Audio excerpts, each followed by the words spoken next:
the town that was lost to the dark, the Whispering Pines. In the heart of the sprawling Appalachian woods, there lay a small, forgotten town called Dark Hollow. The kind of town most people wouldn't notice unless they knew where to look, tucked beneath the thick canopy of ancient pines. It was a place where time seemed to slow down, where the sun struggled to break through the constant mist that lingered in the air like a secret, and the wind whispered old tales that no one truly wanted to hear. Dark Hollow was not a town you'd find in any modern maps. It wasn't a place anyone willingly spoke of, except in hushed tones on cold, misty nights, when the forest seemed to stir with something unnatural. Long ago, the people of Dark Hollow had vanished, leaving behind only memories and the faintest traces of their existence. Some said they'd disappeared into thin air, others that they were taken by something far darker than death itself. It was in this town many years ago that a young man named Caleb Mercer found himself one autumn evening, having ventured too far into the woods on a hunting trip. He had heard whispers in town about Dark Hollow, but dismissing it as local superstition, he thought it was just another tall tale. Yet, as he wandered through the trees that day, something gnawed at the back of his mind, urging him toward a clearing he'd never seen before.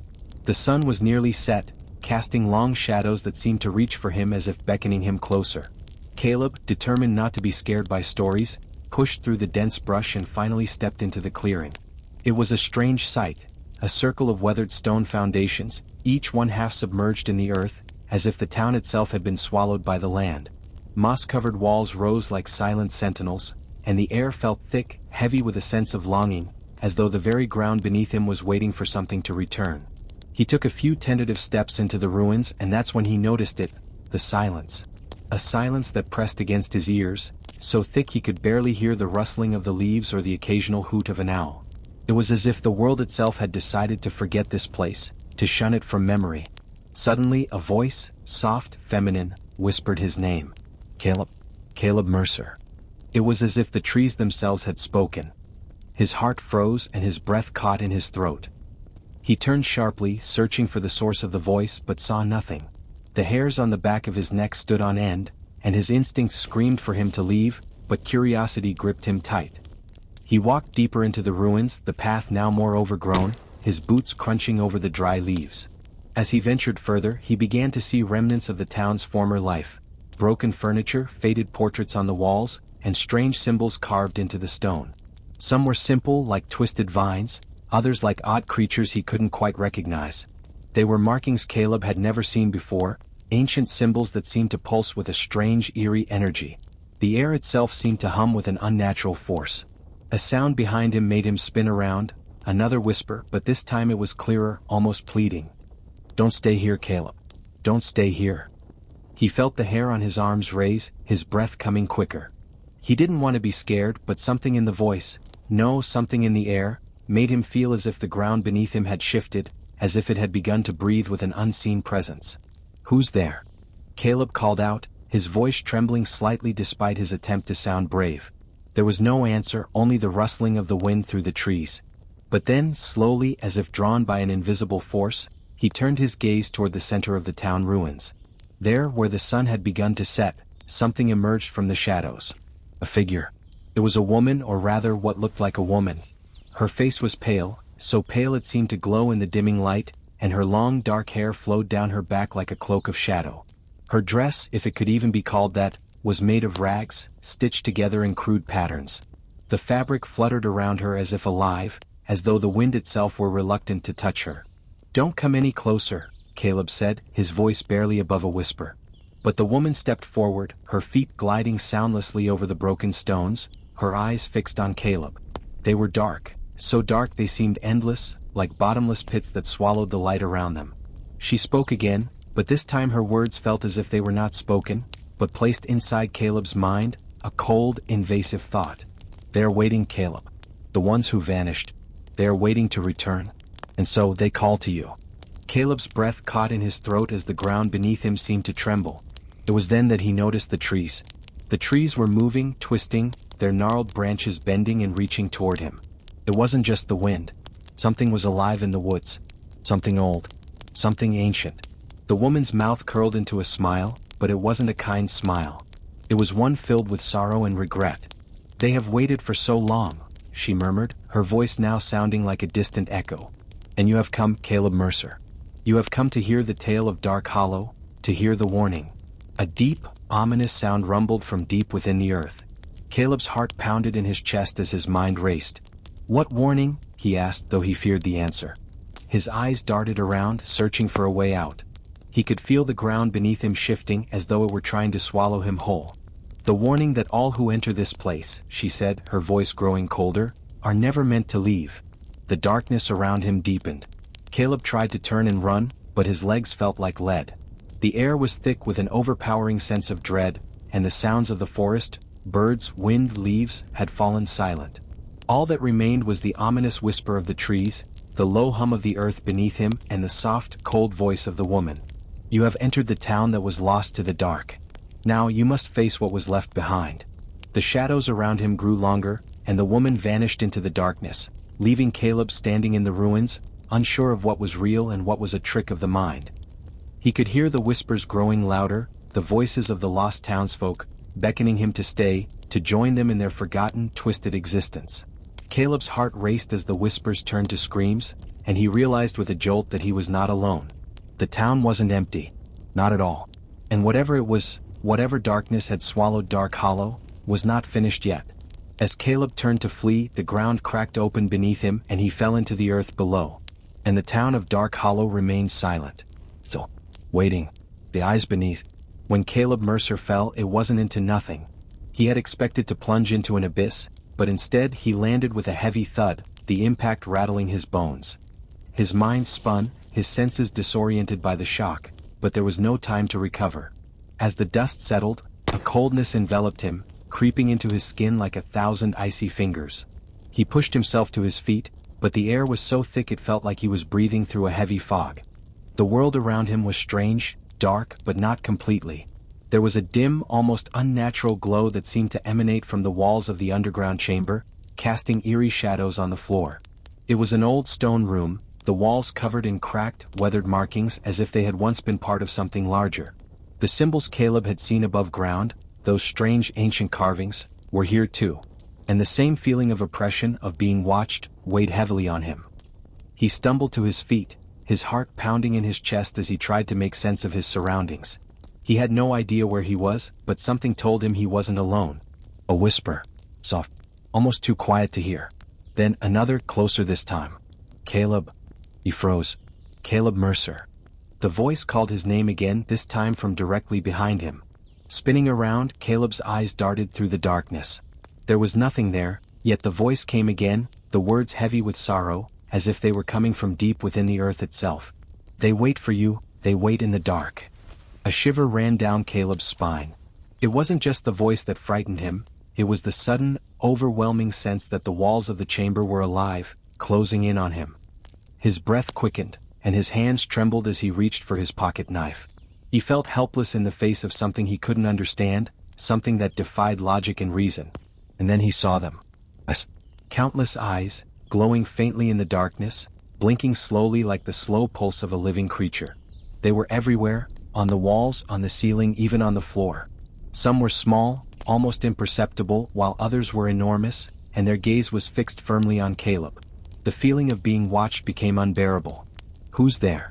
Caleb called out, his voice cracking. His legs were shaky and his mind screamed for him to flee, but there was no way out. No visible door, no passageway. "The lost souls of Dark Hollow," the voice murmured. "They never left. They wait. They hunger." Caleb's pulse raced. The words seemed to sink into his very bones, seeping through his skin like poison. His eyes darted around, trying to find any sign of escape, but it was all in vain. The chamber was a prison, its walls and floor alive with the eyes of the forgotten, the lost souls who had once inhabited Dark Hollow. The woman's face, pale and full of sorrow, appeared before him once again, her form ethereal and shifting, like a shadow caught between two worlds. Her eyes were the same, dark, endless, like the depths of the night sky. "You should not have come, Caleb," she whispered, her voice a mournful echo. "You should not have awakened us." The air around him grew colder, and the whispers in the walls grew louder, more urgent. It was as if the very stones themselves were crying out, their voices rising in a cacophony of fear and despair. Caleb felt his body grow heavy, his limbs frozen in place by an unseen force. The eyes on the walls began to move, slowly at first, then faster, swirling around him like a swarm of fireflies. But these were no simple insects. These eyes were watching him, measuring him, judging him. "You're part of the story now, Caleb," the woman said, her voice low and filled with something like regret. "You're part of the curse. You'll never leave." Caleb fought to move, to speak, but it was as if his body was no longer his own. The whispers, the voices, the eyes, they overwhelmed him, filling his mind with 1,000 images of the past, of the town that had vanished into the dark. Dark Hollow hadn't simply been abandoned. It hadn't been destroyed. No, the people who had lived here, who had built this place, had made a terrible bargain with something far older, far darker than any man or creature should ever know. And now they were trapped. Trapped in the shadows, in the void beneath the earth, in the eternal waiting room between life and death. "Why?" Caleb managed to whisper. "Why are you still here?" The woman's eyes flashed with a sorrowful light, as if she had long ago resigned herself to the truth. "We made a deal," she said, her voice trembling with the weight of ancient regret. "A deal with the dark, the one that watches over this land. We thought we could bargain with it, that we could escape our fate, but we were wrong. The dark does not give. It only takes." The words sunk deep into Caleb's chest, settling like cold stones. He understood now. The people of Dark Hollow had tried to cheat the darkness. They had offered up their town, their souls, in exchange for something they had never fully understood. And now they were paying the price. "And now you must pay too, Caleb Mercer," the woman whispered, her face drawn with sorrow and something far worse, remorse. "For you are the one who has awoken it. You have come to take the place of one who was lost long ago." A sharp, agonizing cry echoed through the chamber, a voice that seemed to come from every corner of the room. Caleb's breath caught in his throat, and his knees buckled beneath him. He was on the ground now, helpless, unable to move, unable to escape the weight of the eyes, the voices, the curse. The chamber seemed to shift around him, the eyes growing larger, more intense, their gaze becoming unbearable. The air grew heavier still, pressing down on him, suffocating him with its dark presence. And then, in the deepest part of the darkness, he saw something, a shadow rising from the center of the room, towering and vast. It was a figure, a silhouette made of pure night. And it was coming for him. "No." Caleb gasped. "No, please." But the shadow reached out, its hands like claws, and Caleb could feel its cold grip around his soul, pulling him toward the dark. The return of the lost. The cold grip of the shadow tightened around Caleb Mercer, his chest heavy as if the very weight of the darkness was pressing him into the earth. The shadow loomed larger with every passing second, its form shifting, writhing, a presence so vast it seemed to fill the entire chamber. Caleb's heart pounded wildly in his chest, each beat echoing through the oppressive silence. The woman, the spirit of Dark Hollow, watched him with those dark, endless eyes, her face full of both pity and sorrow. "You were chosen, Caleb," she whispered, her voice no more than a faint breeze. "Chosen to understand the truth. The price for awakening what had been buried." The ground beneath Caleb's feet began to tremble, as if the earth itself were alive, awakening to the presence of the shadow. The air became thick, swirling with a wind that carried the scent of decay, as though the very atmosphere was soaked in ancient regret. Caleb's mind raced. He had to find a way out, a way to escape the suffocating dark that sought to claim him. But the more he tried to move, the heavier his limbs became, as though invisible chains held him in place. "You think you can leave?" The woman's voice cut through his panic, a sad smile curling her lips. "No one leaves Dark Hollow. Not those who hear the call, not those who awaken the curse.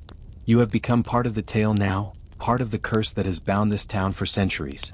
Caleb's gaze flickered to the shadow, its form now clear, an ancient figure, cloaked in darkness, towering like a forgotten god. It reached out, its hands long and skeletal, moving with a slow, deliberate pace. Caleb could feel the cold emanating from it, a freezing, suffocating chill that seemed to seep into his bones. The woman's voice grew softer, almost as if she were speaking to herself. "We tried to escape it. We tried to bargain with the dark, to trade our souls for something more. But it never gives. It only takes." Caleb's eyes darted around in a last, desperate attempt to find something, anything, that could help him. His mind raced, but all he could see were those eyes, those countless eyes staring back at him from every corner of the chamber. They blinked in unison, their gaze unblinking, unfeeling. The air grew thick with their presence. A whisper filled the space, soft but growing louder with each passing moment. It was the voice of the lost souls of Dark Hollow, the voices of those who had once lived here, who had been claimed by the curse. Their voices twisted in pain, sorrow, and longing, echoing off the stone walls like a chorus of spirits trapped in an eternal nightmare. Caleb's breath came in ragged gasps as the shadow drew closer. "You are not the first to awaken the curse, Caleb Mercer," the woman said, her voice distant as if she were fading from existence. "But you will be the last." And then, in the depth of the darkness, something shifted.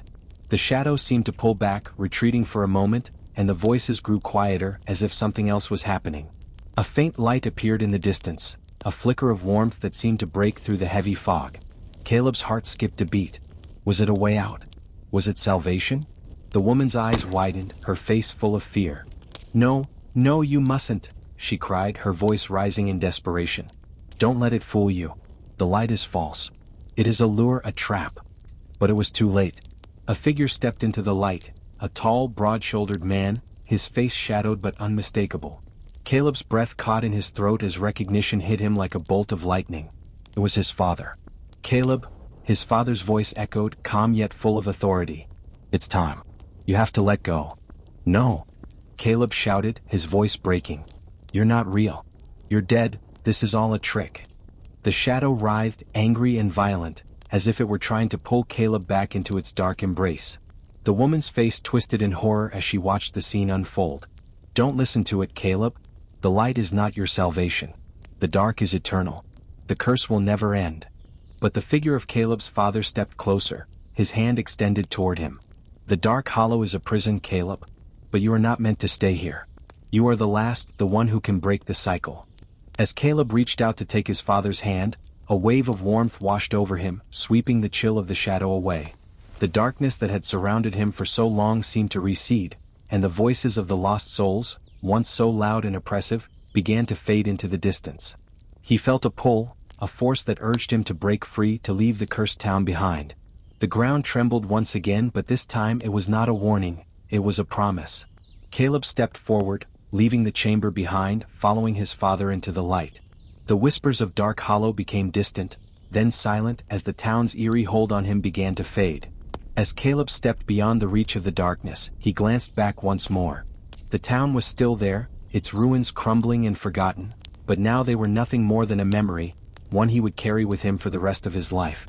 But there was one truth Caleb had learned too late: Dark Hollow was never truly gone. Its curse, its darkness, would always remain, waiting for the next soul to hear its call. And Caleb Mercer? He was not free. Not entirely.